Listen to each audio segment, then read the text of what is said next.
Hello, everyone. I'm Travis Garrison. Welcome to the Crossover Talk Show, where we talk about sports and life. Here at the Crossover Talk Show, our main thing is to give a platform to individuals and organizations, companies that's doing things that's positive in the community.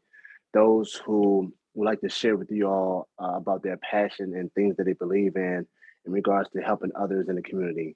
We're very big on that here at the Crossover Talk Show about helping the community and giving back even throughout my life, being a former professional basketball player, through a lot of ups and downs.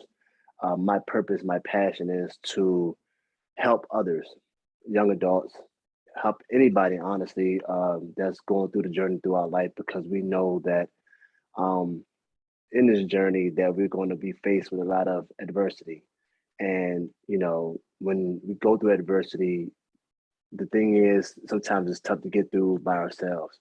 So those individuals who've been through adversity, they try to share their experiences and how they overcame with other people, for they can help them throughout their journey in life. And that's pretty much what I've been big on.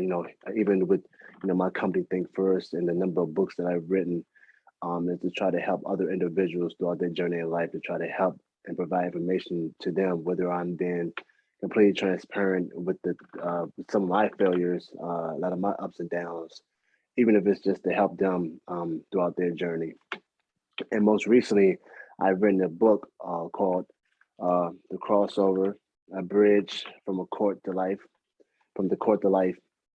And here is basically what I did was I'm talking to young athletes. Through my journey through basketball, I faced a lot of ups and downs. On the court and off the court. And I've seen times when I was successful and why I was successful, and then I understand now why at times I was not successful, whether it's lack of focus, concentration, not being disciplined. When I was successful, I was really focused. I worked hard. I trained hard. I was preparing like I should have. Um, so even now, throughout my life, a lot of how I get through life now, or how I carry myself in a sense, there's a lot of stuff I've learned through basketball. I've learned, I give an example all the time of when I was in college and we was in the ACC tournament, and going into the tournament, we were on the bubble. And people didn't believe that we were going to make it to the tournament because we were on the bubble, we were young. But then we go in and we end up being the number three, number two, number one seed.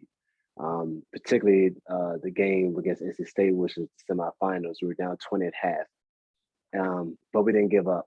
We persevered and we overcame that deficit, and we came back and won a game. Ended up playing Duke in the championship, won in double overtime, and basically was the number four seed in the NCAA tournament. So I use that example all the time of, it's not over till it's over. Don't give up. If you don't give up, there's a chance that anything can happen. But if you give up, you would never know what can happen because you gave up. So here with the crossover, I basically use the fundamentals of basketball, uh, things that kids learn at a very young age, whether it's dribbling, passing, shooting, rebounding, all those fundamental things that you should learn as a kid when you first start playing basketball. But like I said, what I did was, because I know how I operate in life, and a lot of the fundamental tools I learned through basketball I use in my everyday life now. I know the importance of teamwork, bouncing back from adversity, rebounding back when things not going right, not giving up. It's not over to the final buzzer is what I say all the time in basketball, and the same thing in life. As long as you got lungs in your breath, I mean you got breath in your lungs, anything is possible. And that's what I try to teach young kids, and I remind myself of every day. So with the crossover, a bridge from the court to life, I basically used all the fundamentals that the kids will learn at a young age. For example, dribbling. I talk about the importance of dribbling, and just the foundation of it. Having a solid foundation with your legs, and keeping your eyes up, and you know from the form that you're supposed to have when you're dribbling the basketball, the reason why dribbling is important, or why you should dribble. I talk about all those fundamentals in regards to how you go about doing that. But then I also focus on the life skills portion of it in the sense of, okay, if I can show the kids how they can use these same tools, these same fundamentals that they're going to learn on the court, how they can transfer it to off the court. And I wanted to make it black and white, make it super transparent for the kids, where they can have a clear understanding of, okay, well, if I just learned this on the court, I can use this at home, at school, in my everyday life. And dribbling, is obviously is to get the basketball from one end of the court to the other, or it's to, get in a position where you can pass to your teammate. And then I teach the kids how, I ask questions, there's questions in the book in regards to, how would you build a strong foundation in regards to your everyday life? Dribbling, you have to have a strong foundation when you're dribbling to make sure you're on stance when your opponent, the defender can't knock you off balance. So I say, well, okay, how can you use these same tools in life? Having a strong foundation where it's gonna be, what your parents taught you, discipline and, character, that there's things that's the fundamentals of life in regards to how you carry yourself. And just dribbling from one end to the other. So how would you get from this end to the next? Or in school, how would I get from I'm failing right now, how can I get to not failing in regards to get a better grade and those things like that. So my purpose was to show them how they can use these same tools. Dribbling is a perfect example. I talk about the purpose of dribbling. I talk about the purpose of dribbling.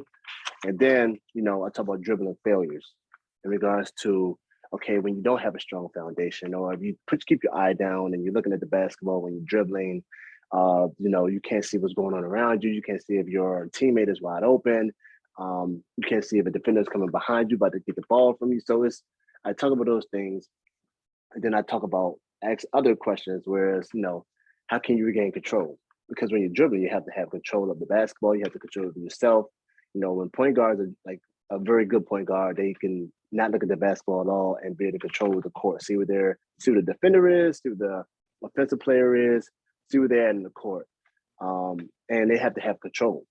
They have to be able to call the plays without letting the basketball. They have to be able to see the whole floor and still be able to contain their dribble.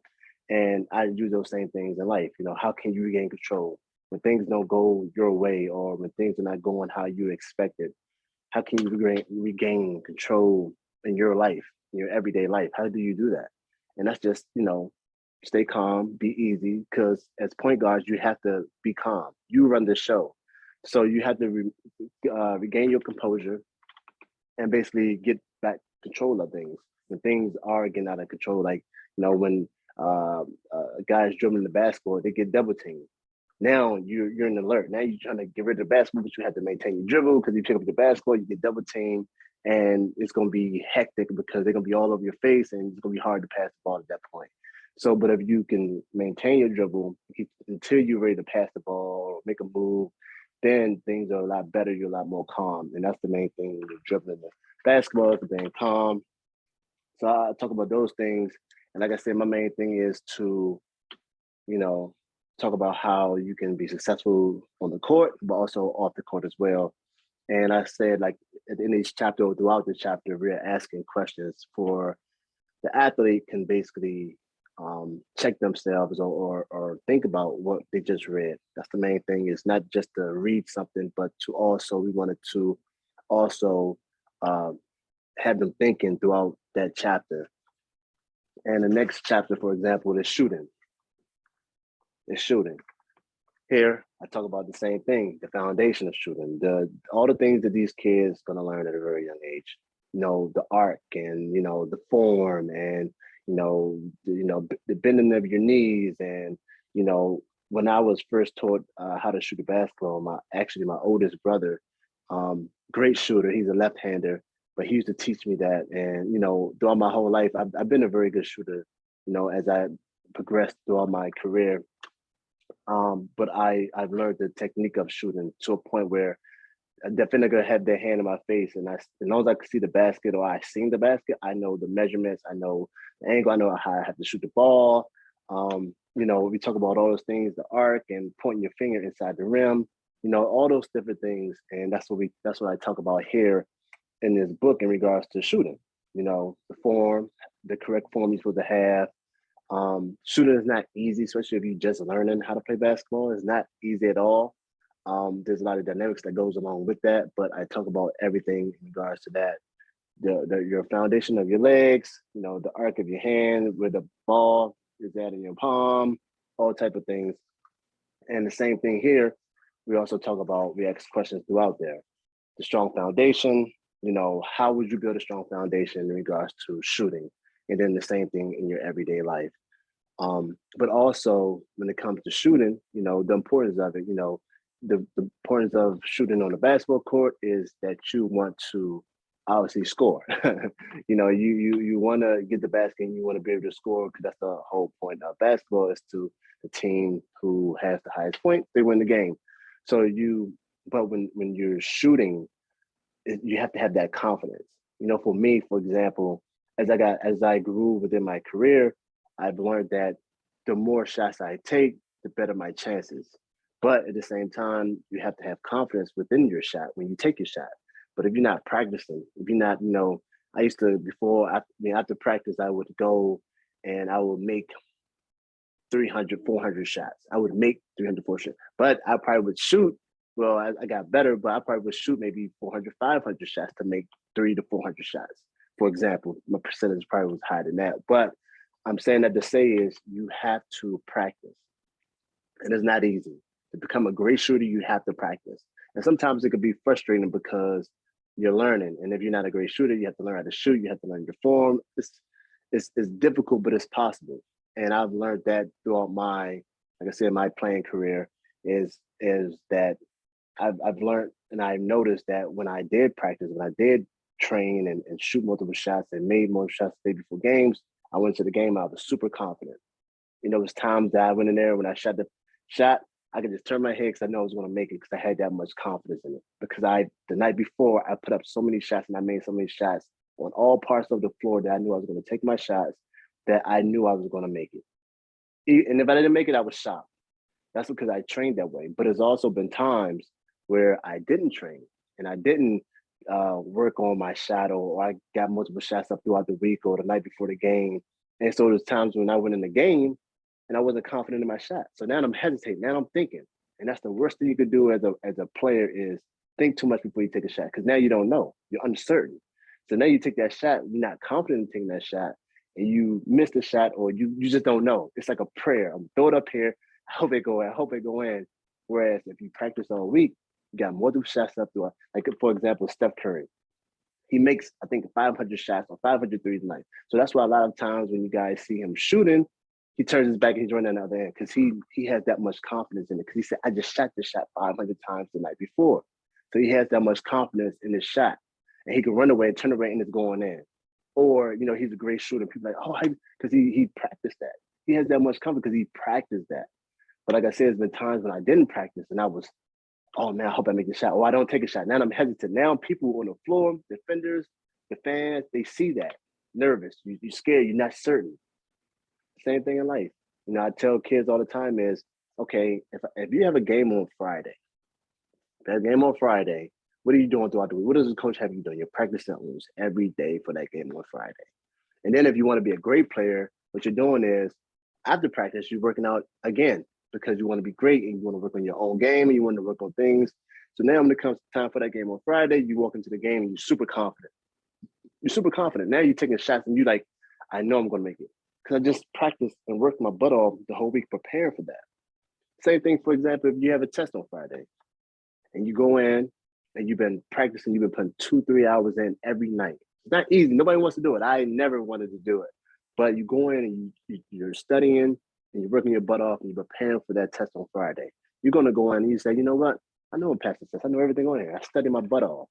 So now you're walking on there and you're walking out of the classroom. You're like, the parents ask you, how you doing the test? Oh, I got an A.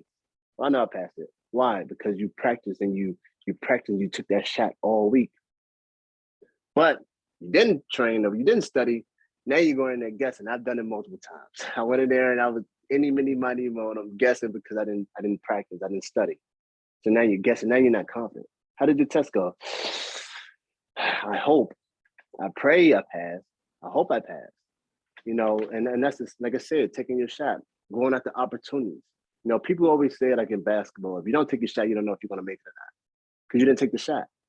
But if you take the shot, confident, knowing that anything is possible, especially if you're confident, you worked hard enough to make that shot, then you should know that it's anything can happen. But you have to take the shot. You have to go after the opportunity. I don't know if I can, get this job. But I don't know if I, get this opportunity. But if you don't try, you would never know. And that's why I try to teach kids. You have to try. Don't be scared. Or, you have an audition coming up and you got to practice for it. It's not just going to be given to you. You have to work for it. You have to work for what you want in order to get what you want. But you have to go after the opportunity. If you don't go after it, you would never know.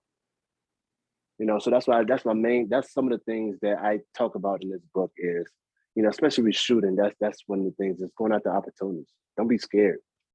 Don't be scared. It's like if you don't try, how would you know? Now you living your life as like, man, only if. Or if I only would have, tried or did it. But if you never did, you would never know. There's been times where, I was scared of going after opportunities or doing things. And I didn't do it, and you don't know the outcome because you didn't even try. Whereas if you tried and you were confident in it, or even if you weren't confident, you just try, just give yourself a chance, then anything is possible. And I learned, like, obviously I've been here 38 years, so as you get older, throughout your life you face a lot of different things. But as a youth, as a kid, you guys, you have to go after your opportunities. Don't be scared. Don't be scared, because if it's meant to be, it's going to be. That's how my mom used to always say. If it's meant to be, it's going to be. You got to try. Don't give up. Keep going. Keep going. So those are some of the examples of how I'm teaching kids about life skills throughout my book, The Crossover Bridge from the Court to Life. Throughout, the next couple of weeks, I'm going to be diving in a little further in these books, but I think this is a great book, not because, it's mine or I wrote it. It's more so because I know what basketball did for me. And just because I talk about basketball here, you can apply these life skills to any sport. You just transfer, whether it's football, soccer, whatever, that you just use different fundamentals that you guys are learning to teach these life skills. Because I think it's very important that these kids learn these things at a younger age, whether they get older. Because, like I said, for me, through basketball, I've learned so many different life skills that I use today in life. And I think it's important that the younger the kids learn these life skills that they can use not just on the court, because you can be a great basketball player, football player, soccer, whatever it is on the field court. But if you're not, you don't display those same things off the court, and you don't have good character, or not going after opportunities, or you're making bad choices, it can affect everything that you're doing on the court or the field. And I think that more coaches and more people need to talk more about life skills and how the importance of it off the court and off the field, because as we've seen, a lot of people, individuals, athletes lost opportunities, lost money, lost jobs because of the choices that they made off the court and off the field. And how bad would it be if you work so hard to obtain something and getting yourself in a position, whether it's to get a scholarship or you finally got drafted to the NBA, NFL, and you get to this elite level, and then they get ripped away because of the choice you made off the court and off the field. Like, how bad would that be? All these opportunities you could have had, been a role model, affecting people's lives, changing your family's life, whether it's financially, whether it's wealth-wise, whatever it is. And how bad would it be is to ruin all that because of you didn't have proper life skills. And I think that, with this book, I think it's a great addition to a kid's life, whether they play sports or not, because it talks about life skills, and I think that's very important for the youth today. So I'm very excited about this book. You can go to www.think-first.net, and you'll find this book, The Crossover, on there. Definitely check it out. I think it's an important book to have, a important tool for kids to have. Parents, I think you'll love it. I think your kids will love it. So yeah, definitely check it out. We're going to talk more about it, more shows to come. But like I said, I always appreciate you guys' support, your love for the Crossover Talk Show. Be sure to tune in for more great guests to come.